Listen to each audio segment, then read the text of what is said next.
We are kicking things off with a declaration of war. The ultimate waifu war, to be exact. It is April, the season of cherry blossoms and fresh starts, but inside Class 2A, the atmosphere is thick enough to cut with a knife. You can practically smell the teenage angst in the air. Satu and the boys corner Izumi like a pack of wolves, hitting him with a totally innocent karaoke invite. Yeah, right. You can see the sweat on their foreheads. The desperation is leaking out of their pores so hard it is actually staining the floor. They crack under the pressure instantly. It is a mixer with girls from Siren High, and they need Izumi's pretty face as bait to lure them in. Izumi looks at them like they are absolute clowns, calculating the odds of this disaster in his head. He tells them this plan is a one-way ticket to the lobby. Then, he decides to drop a nuclear take. He strikes a pose so sharp it could puncture a lung, sparkles literally filling the frame around him. He claims that if he goes, he will accidentally steal every girl in the room just by breathing. Talk about peak narcissism. The squad's reaction is absolute zero. Dead silence. Just three dudes staring into the void, their brains refusing to process the cringe they just witnessed. Izumi freezes, realizing he just cooked himself in front of the boys. He practically begs them to roast him, anything to break this suffocating tension, but the damage is done. The boys ignore him completely and immediately start plotting to bench him for a better wingman, right in front of his face. The disrespect is palpable. While Izumi sulks in the corner, replaying his life choices and wondering where it all went wrong, a new player enters the chat to spice things up. Just as the cringe levels hit critical mass, Amani Amasaki kicks the door down, metaphorically speaking. She struts in, radiating absolute main character energy, blinding everyone in the room with pure charisma. Satu attempts to function like a normal human being and wave hello. Big mistake. Before he can even get a syllable out, he gets deleted by the simp stampede. He never stood a chance against that level of thirst. Turns out she has been chilling in LA with her designer dad. You know, just casual rich girl side quests. Meanwhile, the rest of these NPCs have been rotting in homeroom wondering if the cafeteria has stale bread today. But the hype train crashes into a brick wall the second someone remembers the pop quiz starting in 5 minutes. The mood shifts instantly. You can practically smell the fear sweat filling the room as their souls leave their bodies. Amain is not sweating it though. She flashes $1 million smile and flexes her massive brain. She casually offers to carry the entire class on her back like it is nothing. Model, fashion icon, genius, and saint. She is playing the game of life with cheat codes enabled and everyone knows it. It is honestly unfair. But the peace does not last long. Izumi peeks through the doorway and catches them in 4K. Another study session? Amain hits him with the oops sorry wave, acting like she just got caught with her hand in the cookie jar. The background NPCs immediately start roasting Izumi. Bro, why are you wasting the goddess's time? You are barely passing even with her help. Izumi tells them to shut their mouths and watch him cook. Amain plays the saint perfectly, apologizing and floating away down the hall like an angel while the class simps over her existence. But the second the coast is clear, the atmosphere shifts. Izumi knows the truth. Because back inside, the goddess slams the desk so hard I thought it would break. The mask comes completely off. She is literally crying, begging him to teach her how to study. That is right, she is not the teacher, she is the student. Izumi sighs, asking why she keeps pretending to be a genius when she is clearly struggling. Here is the reality check. Miss Perfection was about to get held back last summer. She works so many jobs, she has zero time to study. She gets good grades because Izumi carries her. Then she gets cocky and offers to tutor others. It is a pyramid scheme of stupidity, but you gotta respect the hustle. She absorbs his lessons fast enough to fake it till she makes it. The bell rings, saving her from further embarrassment. She is off to the next grind, but she pauses at the door. She calls him out for pretending to be dumb. Izumi hits her with the emo lone wolf line, claiming life is easier when people expect nothing from you. Amain is not buying it. She flashes a genuine smile, telling him that watching him work hard is enough for her. But wait. She is not done. She lunges forward and grabs his arm before he can escape. Maximum panic mode engaged. She locks eyes with him, blushing like crazy. The request is simple, keep the secret. He is the only guy on Earth allowed to see her weak side. Izumi keeps his poker face locked in, confirming he is taking her secret to the grave. He knows if he slips up now, he is getting sent to the social lobby. Amane's brain completely short-circuits. She stammers out a glitchy goodbye and initiates a tactical retreat before she spontaneously combusts. She is running on 1% battery and pure panic. In her haste, she drops a critical quest item. Izumi spots a file labeled 4A and sighs. Just when he thought he could log off, the server throws him another curveball. Safe in a private room, Amane is currently dissolving into a puddle of pure dopamine. She is absolutely losing it, kicking her legs and squealing like she just pulled an ultra-rare card. She is convinced this file is a love confession. The girl is down astronomically bad. The delusion engine kicks into overdrive. She is analyzing the data, thinking he would not go this hard for just a friend. She is practically planning the wedding in her head right now. The imposter syndrome hits hard. She realizes she has 0 XP in the dating server and starts sweating bullets. One wrong move and it is game over. She slams the desk, forcing herself to chill. She tells herself there is no need to speedrun the romance since she is the only one who truly understands his build. Who is she kidding? She is the self-proclaimed #1 seed in the Izumi Bowl, and the suspense is draining her HP bar. Ladies and gentlemen, meet Amasaki. To the public, she is the school's flawless idol. In reality, she has been nursing a mega crush for 6 months straight. The gymnasium is locked in a stalemate. The principal is up there spamming an unskippable cutscene, and the entire student body is fighting a losing battle against sleep mode. You can practically see the Z's floating above their heads. The announcer calls for the student council president. Immediately, one guy in the crowd jolts awake like he just heard a grenade pin drop. His fight or flight response kicks in before his brain even processes the name.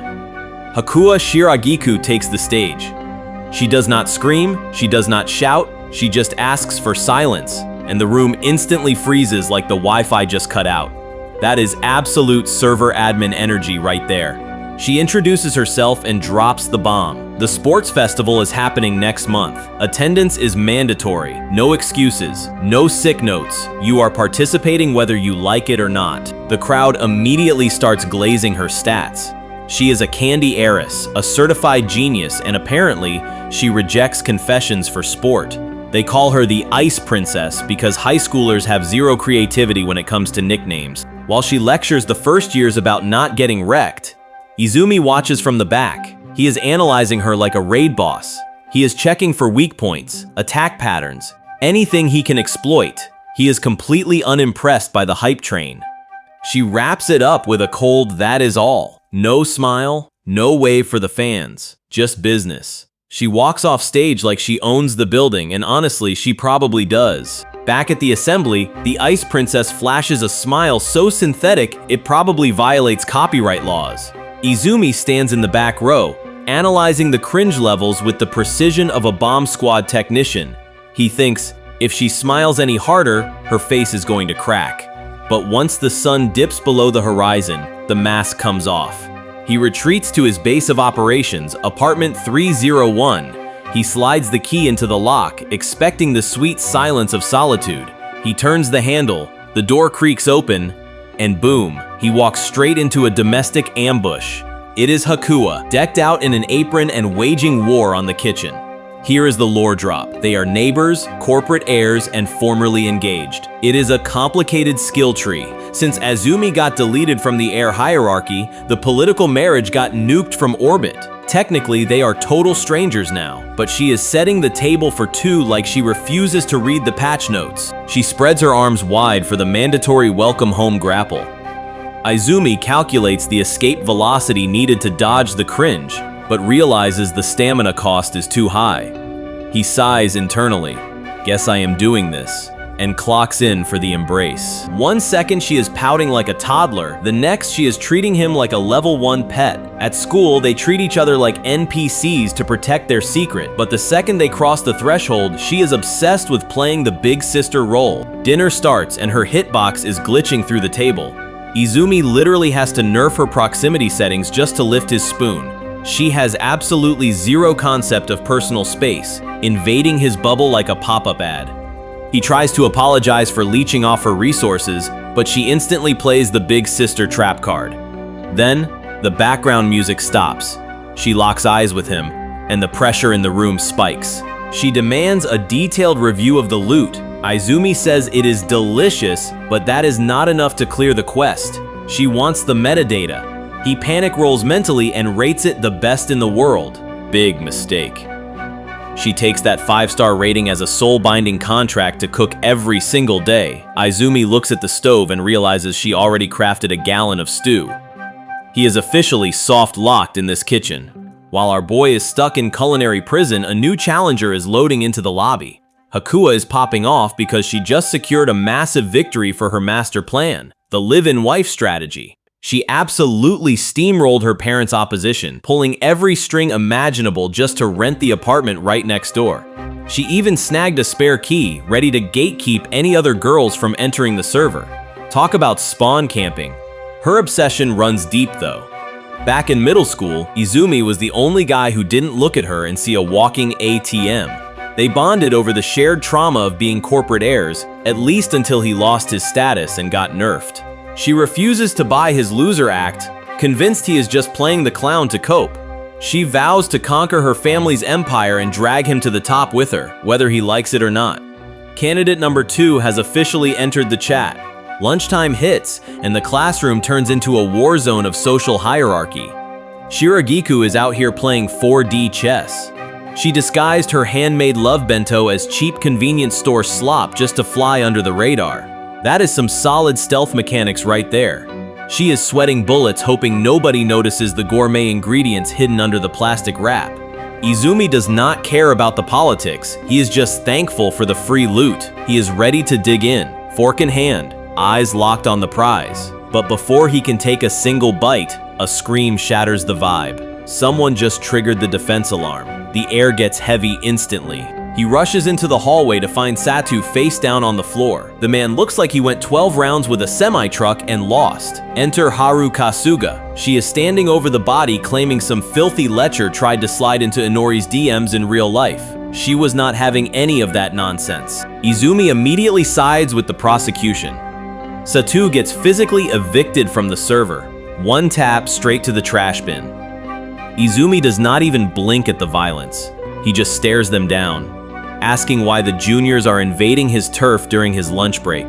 Turns out the invaders are actually famous. Meet Inori Dumoto, the little angel who has every simp in the school on a leash. Then there is Haru Kasuga, the little devil who bites anyone that gets within 5 feet. Plot twist, they are actually his club juniors. Talk about a chaotic duo. They corner him for a mandatory club meeting right there in the hallway.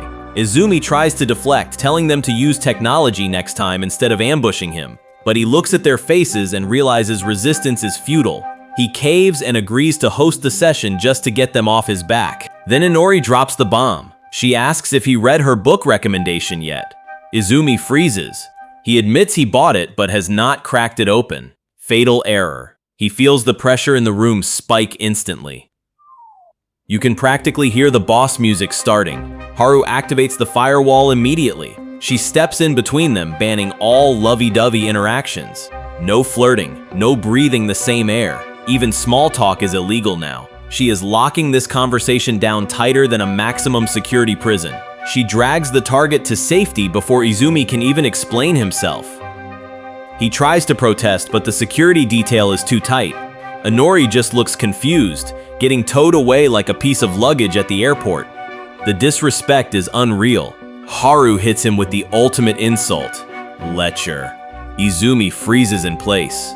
Emotional damage is critical. He cannot believe he is getting grouped in with the creeps just for existing. That one hit harder than a physical punch. A main peeks in to watch the train wreck unfold. Izumi has a full mental breakdown right there in the hall. He did not want to flirt. He just wanted credit for buying a book. The man is fighting for his life over a paperback. You hate to see it. Welcome to the Literature Appreciation Society, which is basically fancy code for 3 introverts hiding in a storage closet and aggressively ignoring each other. Izumi tried to let this club fade into the void, but these 2 first years dragged it kicking and screaming back from the grave. Haru isn't even reading, she is grinding ranked matches like her life depends on it. She senses Izumi's gaze and instantly pulls the perv card without even pausing her game. She is only here to bodyguard Inori from Izumi's absolutely non-existent Riz. Then, she wakes up and chooses violence. She drops a nuclear spoiler right in the middle of the silent library. The little sister is the culprit. Izumi's soul leaves his body. He frantically flips through the pages, sweat pouring down his face like a waterfall, praying it is a lie. He slams the book shut, critical hit, emotional damage taken. He screams at her for lying, but she hits him with the deadpan defense. She claims she hates spoilers, implying he is the idiot for actually believing her. She flips the script and lectures him for slacking off. Even fake spoilers should be a war crime, but she just toys with him for her own twisted entertainment. Izumi is done with the passive-aggressive nonsense. He drags a chair across the floor, letting the screech echo like a warning shot. He knows the noise will rattle her. He plants himself directly in her grill. No escape. He is applying maximum pressure to see if she cracks. Haru starts glitching out, convinced he is about to send her to the lobby. She accuses him of finally showing his true colors. He does not even blink. He leans in and dismantles her logic. She has been gatekeeping Inori like a jealous ex, and he calls her out on it. He asks if she is just desperate for his attention. Before she can even formulate a denial, he reaches out. He hits her with the chin lift. It is a critical hit. Haru's brain short-circuits instantly. She is clutching her chest, trying to keep her heart inside her ribcage. The tension is thick enough to cut with a knife. Izumi sits back, looking way too pleased with himself. He warns her that if she acts this defenseless, she is going to get eaten alive. Haru chooses violence. She launches a hardcover book at Mach speed, straight into his face.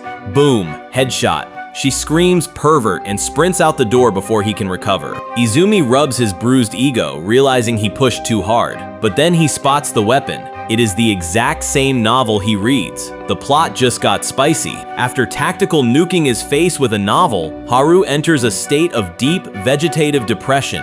Her squad isn't letting her off the hook. They know she speed-read that book just to manufacture a coincidence with him. That is some advanced level stalking. Haru tries to defend her honor, stuttering that it wasn't a scheme, it was a fated reunion. Same thing, different font. The girls look at her like she needs an intervention. Imagine going this hard for a delinquent with zero survival instincts. During his hero moment, he stepped up to save some girls, dropped a cool line, and immediately got his health bar deleted. Bro really thought he was the main character. But Haru is too deep in the sauce to care. She is just salty he doesn't remember their past and treats Inori way better. Welcome to the Harem Wars. Player 3 has entered the lobby. Meet Haru Kasuga. Official stats. Looks like a menace. Acts like a tsundere, but actually has the emotional durability of a wet paper towel. Current crush duration, less than 6 months. Izumi strolls onto the map with the situational awareness of a level 1 NPC. He has zero clue he is walking straight into a triple threat ambush. In the stairwell, Amani's hyperventilating to hype herself up. Haru is leaning against the wall, pretending she is not camping the spawn point like a total sweat. Inori initiates combat with a high-energy wave that nearly knocks the wind out of him. Amane counters with the soft, dreamy greeting meta. Haru is fighting for her life just to stutter out a good morning without self-deleting from embarrassment. Izumi is lagging, barely processing this harem assault. A new challenger enters the server and immediately drops a tactical nuke. No build-up, no filler arcs. She locks onto his hitbox and says, "I love you, go out with me." The absolute audacity of this woman. The peanut gallery is shook. Jaws are on the floor. The other girls were playing 4D chess. Nanao Nanas just flipped the table. She smirks at the competition and drops the truth bomb. "You want to win? Stop being a coward and say it properly." She grabs his hands, forcing a physical interaction event that bypasses all dialogue trees. She is speed running the relationship route while the others are still stuck in the tutorial level. Round 1 goes to the aggressor. Fat chance. The 3 losing heroines snap out of the stun lock and unite in pure jealousy. They scream, "No way," in perfect harmony. The battle between the girl who can speak and the girls who can't starts now.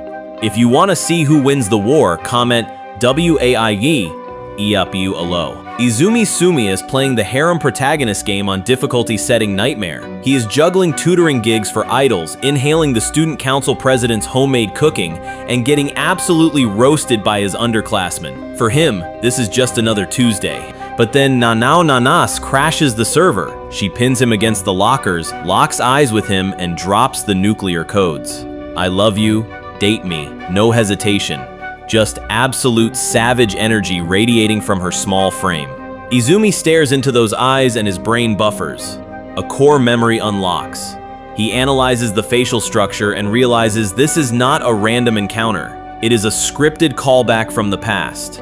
Rewind 1 week. Nanao was fighting a losing battle against gravity itself. She was hauling a bag heavy enough to crush a human soul, regretting every single logistical decision she had made that morning. She was completely lost in the sauce, wandering the halls like an NPC with broken pathfinding. Then Izumi spawns in.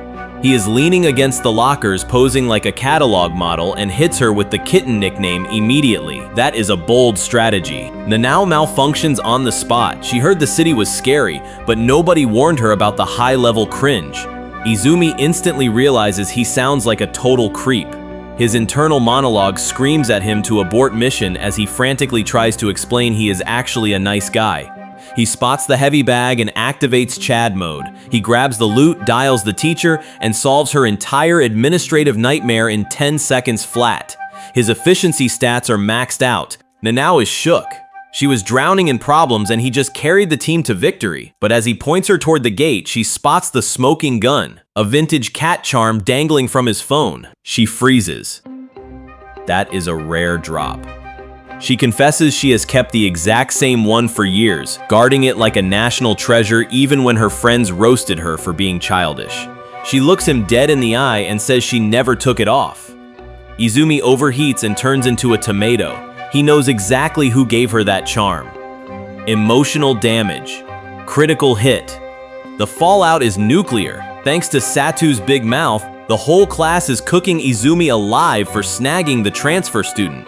He tries to play it cool, but Amame smells blood in the water. She locks onto him like a heat-seeking missile and corners him, demanding to know why Mr. Popular looks so salty. She accuses him of dropping a line so cringe it should be illegal, asking if he called her, quote, an adorable kitten. Izumi is fighting for his life in the court of public opinion, swearing on his grave he only handled the paperwork. She tells him to go have fun with his new waifu, but Izumi shuts that nonsense down instantly. He calculates the odds. He is not going to date a girl just because she has a pulse and a cute face. The man has standards. Amame is absolutely shook. Her brain cannot compute that this serial flirt actually wants a slow burn romance where they, God forbid, get to know each other first. They try to hit the books, but her brain goes into hyperdrive.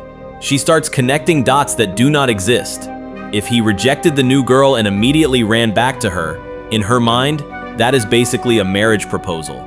She convinces herself she is the main character of this rom-com and physically slaps her own face to reset the system.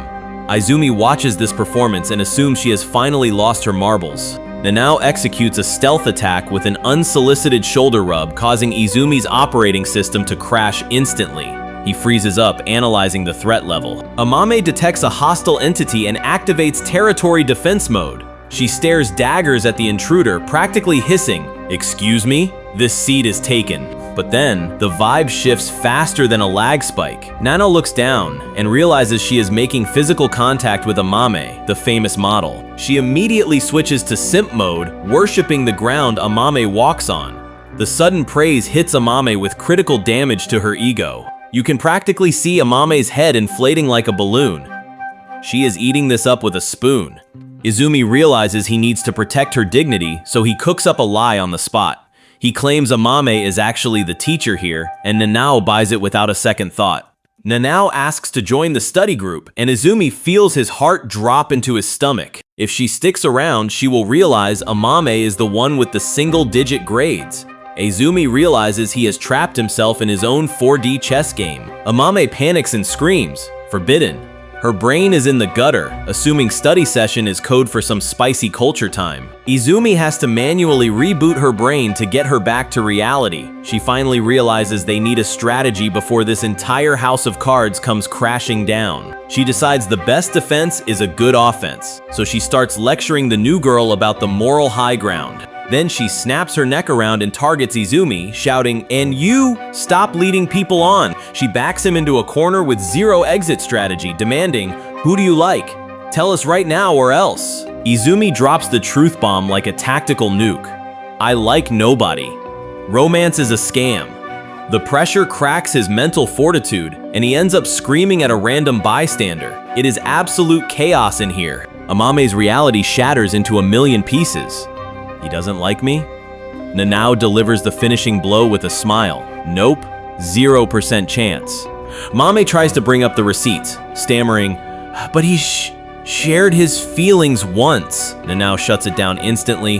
Honey, that is just called being nice. Amame has officially crashed. She sits there giggling like a broken NPC, completely detached from reality. The lights are on, but nobody is home. Nanao slides in with zero friction. She demands Izumi teach her math, completely ignoring the glitching girl in the corner. She knows exactly what she is doing. Izumi tries to flex his knowledge. He starts parroting the exact lesson Amame taught him last week, thinking he is slick. He is bluffing so hard you can smell the sweat. But then he spots the receipts. Her notebook is full of advanced calculus while he is explaining basic addition. She is absolutely smurfing him. He realizes the truth. She is faking being dumb just to boost his ego. The disrespect is unreal. The circus gets worse. Nanao points out he actually got the answer wrong. He is the only noob in the room, and he is the one teaching. You stick a fork in him, he is done. Suddenly, a hand clamps down on a wrist mid-signature. Panic mode activated. Nanao decides to escalate the culture. She invades Izumi's personal bubble to look for something, pressing right up against him. She is testing his defenses. She ignores his stammering completely. His heart rate hits critical levels. He is fighting for his life right now. She whispers a compliment about his fingers. His brain literally explodes. System failure. Amame senses the atmosphere getting too spicy. She makes a tactical retreat to work, leaving Izumi to melt in the chair. Izumi collapses on the stairs, gasping for air like he just escaped a boss fight with 1 HP left. He is questioning his life choices and his cardio. He barely has a second to regret ditching a main before the real threat detects him. The boss music starts playing. Nanao pops up over the railing, demanding a walk-home date with zero hesitation. She has locked onto her target. He tries to roast her persistence, but she counters with a sincere blush. Boom! Critical hit. His defenses crumble immediately. He panics, burying his face in his hands, completely ignoring the random student watching his mental breakdown in 4K. That NPC is definitely going to post about this. Meanwhile, the background characters connect the dots on Amani's glitchy behavior. They realize she is being crushed by her father's insane expectations of perfection. It is a toxic server admin situation. They agree to seal this info away. No leaks allowed. Snitches get stitches. Back to the romance. Izumi tries to salvage the heartfelt moment, but she decides to troll him instead. She steps right into his hitbox. The proximity alarm is blaring in his head. Then she whispers a threat disguised as a promise. She will make him fall for her. No escape. He is stuck in the cutscene now. Meanwhile, a new challenger logs into the server. Nanao Nanase transfers into Class 2B, but Hakua is already camping the lane like a sweaty tryhard. She slides that classroom door open with zero chill, the friction practically sparking against the rails. In her head, she is already running the calculations, swearing she will not let this rookie steal her farm or her spotlight. And just like that, the simulation breaks. Reality hits her harder than a nerf to her main. She jolts awake in a total panic, sweat beading on her forehead as she realizes she has absolutely no map awareness. She is completely lost in the sauce. If you want to see the Ice Princess bring the absolute zero frost in part 2, make sure to comment ice below.